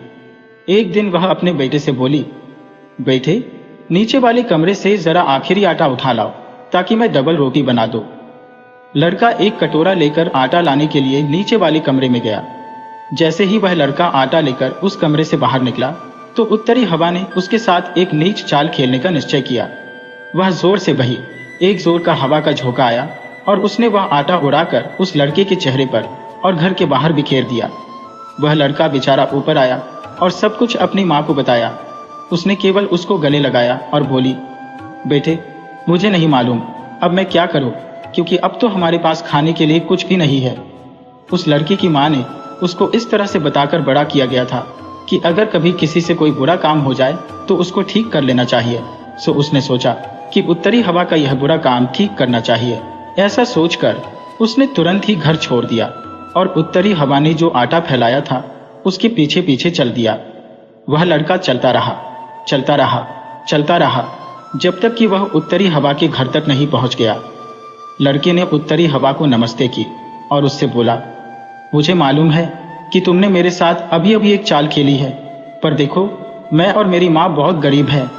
तुमने हमारा आखिरी आटा उड़ा दिया है और अब हम लोग भूखे हैं। तुमको अपने इस काम को ठीक करना चाहिए और हमारा आटा हमें वापस दे देना चाहिए। उत्तरी हवा को यह सब सुनकर बहुत बुरा लगा कि उसने एक गरीब माँ और बेटे को तंग किया।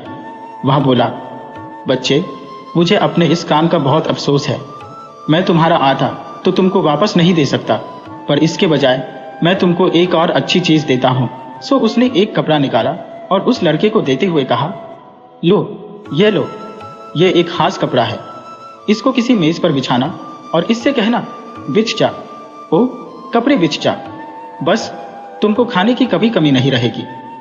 लड़के ने उत्तरी हवा को धन्यवाद दिया और उस कपड़े को अपनी बगल में दबाकर घर वापस चल दिया। वह बहुत देर तक चलता रहा, पर फिर रात हो गई तो वह रात को सोने के लिए एक सराय में रुक गया। सराय के मालिक ने पूछा, तुम इस सराय का किराया कैसे दोगे, जबकि तुम कहते हो कि तुम्हारे पास न खाने के लिए पैसे हैं और न सोने के लिए। लड़के ने उत्तरी हवा का दिया हुआ कपड़ा मेज पर बिछाया और बोला, बिछ जा, वो कपड़े बिछ जा। और देखते ही देखते वह मेज बहुत ही स्वादिष्ट खाने और पीने के सामान से भर गई। उस समय उस मेज पर उस सराय में हर रहने वाले के लिए काफी खाना था। यह देखकर सराय के मालिक ने उसे सोने के लिए अपना कमरा दे दिया। रात को वह उस लड़के के कमरे में चुपके से घुसा और उसका वह जादुई मेजपोश उठाकर उसकी जगह ठीक वैसा ही एक मेजपोश रख दिया और कमरे में से निकल आया। सुबह उठकर लड़का अपने घर चला आया। घर आकर उसने वह मेजपोश अपनी माँ को दिखाया और अपनी माँ को अपनी अच्छी किस्मत के बारे में बताया। फिर वह मेजपोश मेज पर फैलाकर बोला, बिछ जाओ कपड़े बिछ जा। पर वहां तो कुछ भी नहीं हुआ। माँ बोली, बेटा तुमको धोखा दिया गया है। उस लड़के को इस तरह से बताकर बड़ा किया गया था कि अगर किसी से कभी कोई बुरा काम हो जाए तो उसको ठीक कर लेना चाहिए। सो उसने सोचा कि उस उत्तरी हवा को एक मौका और देना चाहिए कि वह अपना बुरा काम ठीक कर ले। सो वह फिर उत्तरी हवा के पास चल दिया। वहां जाकर वह बोला, वह कपड़ा जो तुमने मुझे दिया है वह तो काम नहीं करता। मैं जानता हूं कि तुम मुझे और मेरी माँ को भूखा नहीं देख सकते, पर तुमको अपना काम भी ठीक से करना चाहिए, इसलिए तुम हमारा आटा वापस कर दो। उत्तरी हवा बोला, मैं तुम्हारा आटा तो वापस नहीं कर सकता, पर मैं तुमको एक और अच्छी चीज देता हूं। कहकर उत्तरी हवा ने उस लड़के को एक खास बकरी दी और कहा, देखो ये बकरी पैसे देती है। बस तुमको इतना कहना है कि बकरी बकरी पैसे दो और तुम्हारे पास तुम्हारी जरूरतों को पूरा करने के लिए काफी पैसा आ जाएगा। लड़के ने उत्तरी हवा को धन्यवाद दिया और उस बकरी को लेकर घर चल दिया। रात को आराम करने के लिए वह फिर उसी सराय में ठहरा। सराय के मालिक ने पूछा कि तुम इस सराय के पैसे कैसे दोगे? तुम्हारे पास तो न खाने के लिए पैसे हैं और न सराय में ठहरने के लिए। लड़का सराय के बाहर गया जहां उसकी बकरी बंधी हुई थी। उसने उससे कहा, बकरी बकरी पैसे दो। बकरी ने एक डकार ली और उसके मुंह से बहुत सारे सिक्के गिर पड़े। सराय के मालिक ने जब यह सब देखा तो रात को उस लड़के के सो जाने के बाद उसकी बकरी को चुरा लिया और उसकी जगह दूसरी वैसे ही एक बकरी रख दी। सुबह वह लड़का उठा और अपनी बकरी लेकर अपने घर चला गया। वहां जाकर उसने उस बकरी को अपनी माँ को दिखाया और बोला, बकरी बकरी पैसे दो। पर वहां तो कुछ भी नहीं हुआ। उसकी माँ फिर बोली, मुझे अफसोस है बेटा कि तुमको फिर से धोखा दिया गया है। उस लड़की की माँ ने उसको इस तरह से बताकर बड़ा किया गया था कि अगर कभी किसी से कोई बुरा काम हो जाए तो उसको ठीक कर लेना चाहिए। सो उसने सोचा कि उस उत्तरी हवा को एक मौका और देना चाहिए ताकि वह अपना बुरा काम ठीक कर ले। सो वह फिर एक बार उत्तरी हवा के पास चल दिया। वहां जाकर उसने उत्तरी हवा से कहा, तुम्हारी बकरी पैसे नहीं देती। मुझे मालूम है कि तुम मुझे और मेरी माँ को भूखा नहीं देखना चाहते, इसलिए तुमको अपना काम तो कम से कम ठीक से करना चाहिए और हमारा आटा वापस कर देना चाहिए। उत्तरी हवा फिर बोला, मैं तुम्हारा आटा तो वापस नहीं कर सकता, पर मैं तुमको एक और अच्छी चीज देता हूं। अब की बार उत्तरी हवा ने लड़के को एक डंडा दिया और बोला, यह डंडा तुम्हारी हर परेशानी को हमेशा के लिए दूर कर देगा।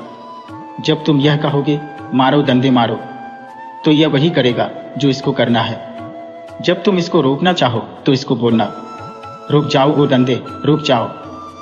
लड़के ने उत्तरी हवा को धन्यवाद दिया और वह डंडा लेकर अपने घर चल दिया। वह आराम करने के लिए फिर उसी सराय में रुका। इस बार सराय के मालिक ने उस लड़के से यह नहीं पूछा कि वह उसको पैसे कैसे देगा। उसने लड़के को ठीक से खिलाया पिलाया और अपने कमरे में सुला दिया। काफी रात गए वह उस लड़की के कमरे में आया और उसकी जादू की डंडी से अपनी डंडी बदलने लगा। पर इस बार वह लड़का जाग गया और उस डंडी से बोला, मारो डंडे मारो। वह डंडी हवा में उड़ी और सराय के मालिक को मारने लगी। वह तब तक उसको मारती रही जब तक उसने यह नहीं कह दिया कि उसी ने उसके मेजपोश और बकरी चुराए थे और अब वह उनको वापस कर देगा। तब लड़का बोला, रुक जाओ ओ डंडे रुक जाओ। उसके ऐसा कहते ही वह डंडा रुक गया और फिर वह सराय का मालिक वह मेजपोश और बकरी लाने चला गया।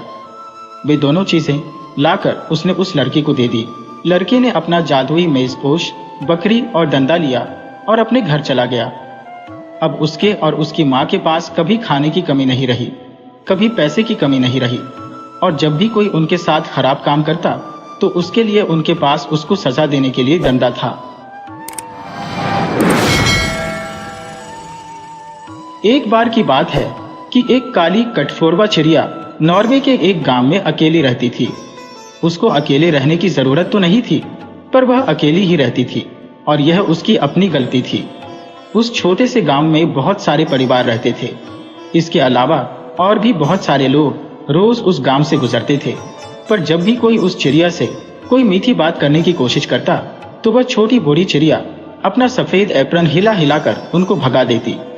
और अगर उसकी यह तरकीब काम नहीं करती तो वह अपनी खिड़की पर चम्मच या दंडी से मार मार कर टप टप करके इतना शोर मचाती कि वे उस शोर के डर से वहां से अपने आप ही भाग जाते। जब बच्चे उसके घर खेलने के लिए आते तो वह एक डंडी उठाती, अपने घर की एक तरफ जोर जोर से मारती, ठप ठप ठप ठप, और कहती कि जाओ, भाग जाओ यहाँ से। काली कठफोड़वा कहती है कि मेरे घर से भाग जाओ, और बच्चे बेचारे वहां से चले जाते। ये बहुत बुरी बात थी, पर सच्ची बात तो ये थी कि वह काली कठफोड़वा केक बहुत ही अच्छे बेक करती थी। वह खाने के लिए बहुत छोटे छोटे स्वादिष्ट केक बनाती थी। उन केक को बना बना कर वह अपने घर की खिड़की पर ठंडा होने के लिए रख देती थी। जो भी उधर से गुजरता उसको उन केक की बहुत अच्छी खुशबू आती, सो वह उस खिड़की के पास ही उनकी खुशबू सूंघने के लिए वहां रुक जाता।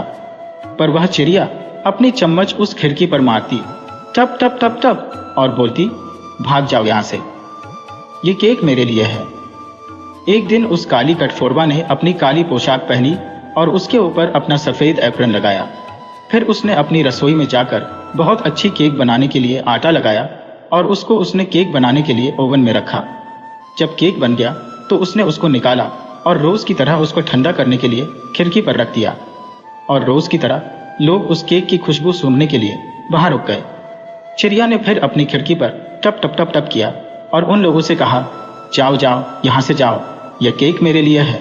तो उनमें से जो बड़े और समझदार लोग थे वे वहां से पहले ही चले गए। उसने फिर घर के बाहर टप टप टप टप की और अब की बार बच्चों को वहां से भाग जाने को कहा। बच्चे भी बेचारे वहां से दुखी होकर चले गए। वह चिड़िया फिर वहां अकेली रह गई, सिवाय एक बूढ़े आदमी के। ये बूढ़ा आदमी कोई अजनबी था। उस बूढ़े को उसने पहले कभी नहीं देखा था। उसने अपनी चम्मच से अपनी बेकिंग तश्तरी पर फिर से टप टप टप टप की और उस बूढ़े से बोली, जाओ यहां से, तुमने सुना नहीं क्या, ये केक केवल मेरे लिए है। वह बूढ़ा बोला, ओ मेहरबान बूढ़ी स्त्री। बूढ़ी ने उसको नरमी से पुकारा, क्योंकि वह तो बिल्कुल भी मेहरबान नहीं थी। वह बोला, तुम्हारी केक की खुशबू सुनकर तो मैं यहाँ खड़े बिना नहीं रह सका। अगर तुम अपनी केक में से थोड़ा सा केक मेरी भूख मिटाने के लिए मुझे दे दोगी तो मैं यहाँ से चला जाऊंगा। वह बूढ़ी चिड़िया बोली, ये केक केवल मेरे लिए है ओ बूढ़े, इसको मैं किसी को नहीं दे सकती, चले जाओ यहाँ से। बूढ़ा बोला, किसी अजनबी को भूखे वापस भेज देना बहुत अपशकुन होता है। मैं जरूर चला जाऊंगा, पर पहले तुम मुझे एक टुकड़ा केक का दे दो। ये सुनकर बूढ़ी चिड़िया बोली, ठीक है, पर यह केक तुम्हारे लिए बहुत बड़ा है, मैं तुम्हारे लिए दूसरा छोटा केक बनाती हूँ, तब तक तुम अंदर आ जाओ और आकर यहाँ आग के पास बैठो। सो वह बूढ़ा अंदर आ गया और अंदर आकर आग के पास बैठ गया। तब तक उस चिड़िया ने एक छोटा से केक का आटा बनाया और उसको बेक होने के लिए ओवन में रख दिया। पर जब वह केक बन गया तो उसने देखा कि वह केक तो उस पहले वाले केक से भी बड़ा था जो उसने अपने लिए बनाया था। वह बोली, अरे यह केक तो तुम्हारे लिए बहुत ही बड़ा है, सो यह केक भी मेरा ही है, मैं तुम्हारे लिए और दूसरा छोटा केक बनाती हूँ। यह कहकर वह उस बूढ़े के लिए एक और छोटा केक बनाने में लग गई। वह बूढ़ा वहीं आग के पास बैठा इंतजार करता रहा। इस बार उसने पहले से भी बहुत थोड़ा आटा लिया और उसका केक बनाया। पर इस बार भी जब उसका यह केक बन गया तो उसने देखा कि वह केक तो उसके पहले और दूसरे केक से भी बहुत बड़ा था। बूढ़ी चिड़िया को यह देखकर बड़ा आश्चर्य हुआ। वह उस केक को देखते हुए बोली, यह केक तो तुम्हारे लिए बहुत ही बड़ा है, तुम अभी और इंतजार करो, मैं तुम्हारे लिए एक छोटा केक बनाती हूँ। यह कहकर उसने अपना सबसे छोटा कटोरा लिया और उसमें सबसे कम आटा बनाया और उसको अपने सबसे छोटे केक बनाने के बर्तन में रखकर ओवन में रख दिया। पर जब वह केक बन गया तो उस बूढ़ी चिड़िया ने देखा तो वह तो उसका सबसे बड़ा केक था। उसने अपने केक बनाने वाले बर्तन पर अपनी चम्मच मारी, टप टप टप टप, और बोली, मैंने तुमसे कहा था ना कि तुम चले जाओ यहाँ से, ये केक भी मेरा है, तुम्हारे लिए यहाँ कोई केक वेक नहीं है। वह अजनबी उठकर जाने लगा और बोला, मैंने भी कहा था ना कि अजनबी को भूखे जाने देना अपशकुन होता है। मैं बूढ़े के रूप में एक परी हूँ, मुझे वे दयावान लोग पसंद है जो एक दूसरे के साथ अच्छा बर्ताव करते हैं। मुझे मतलबी लोग अच्छे नहीं लगते। मैं इस उम्मीद में था कि एक दिन तुम अपने केक दूसरों के साथ बांटोगी तुम्हारे केक को इतना स्वादिष्ट बनाने के लिए मैं बहुत दिनों तक अपना जादू इस्तेमाल करता रहा, पर तुमने तो किसी को एक छोटा सा केक भी नहीं दिया। अब तुम अपने केक अपने आप खाओ और आगे से अब तुम कोई केक नहीं बना पाओगी। यह कहकर वह अजनबी गायब हो गया। वह काली कटफोरवा अपने केक खाने के लिए मेज पर बैठी, तो जैसे ही उसने केक उठाने के लिए अपने हाथ बढ़ाए तो उसने देखा कि खाने के लिए तो उसके हाथ ही नहीं थे। उसने शीशे में देखा तो उसको तो लाल सिर वाला एक कटफोरवा दिखाई दिया। उसका लाल सिर था, काला शरीर था और उसके शरीर का आगे का हिस्सा सफेद था। लगता था जैसे कि उसने एप्रन पहन रखा हो। अब जब भी कभी तुम लाल सिर वाला कटफोरवा देखो तो तुम सोच सकते हो कि वह काली कटफोरवा सफेद एप्रन पहने कैसी लगती थी। इसके अलावा तुम आज भी सब कटफोरवाओं को टप टप टप टप की आवाज करते पाओगे। ये आवाजें उसके लकड़ी पर अपनी चोंच मारने से आती है जब वह खाने के लिए उनमें से कीड़े ढूंढने की कोशिश करते हैं, क्योंकि अब उसके लिए कोई केक तो है नहीं, क्योंकि अब उसके हाथ नहीं है और हाथ न होने की वजह से वह न तो अब केक बना सकती है और न ही खा सकती है। वीडियो अच्छी लगे हो तो इसे लाइक करें और ऐसे ही मज़ेदार कहानियों के लिए चैनल को सब्सक्राइब करें और बेल आइकन दबाएं। ज़्यादा से ज़्यादा अपने दोस्तों को शेयर करें। धन्यवाद।